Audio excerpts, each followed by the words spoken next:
Hey everyone, welcome back to the channel. My name is Eric. So in this week's PPF pro tip that I'm going to go over one of my favorite hacks to doing a paint protection film installation. So we got this 2022 Ford F350 in our shop.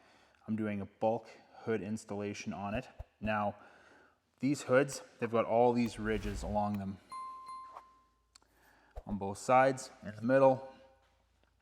These ridges, they can cause a bit of issues when you're doing a hood installation, whether it's pre-cut or whether it's bulk.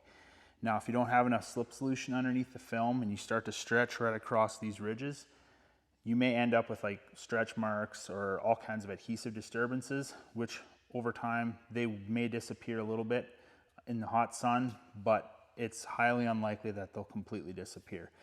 Now, what I like to do is I like to take a ceramic boost. So I got this recharged ceramic spray, which is available on driveprotected.shop. So if you want some, go check it out, link in the description. Anyways, take your rag, spray some of it on there. Then what I like to do is just run that right along the ridge.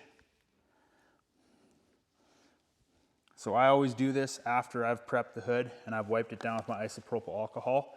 This is the last thing that I would do before I take and spray my slip solution on the hood and I get to my installation. What that's gonna do is it's gonna provide a nice slick surface on this ridge so that when I do stretch the film across it, the adhesive is not gonna bite and we're not gonna run into any adhesive issues down the road. So hope you guys enjoyed that video. If you did, make sure you like it, leave a comment down below, and subscribe to the channel and stay tuned for more PPF content.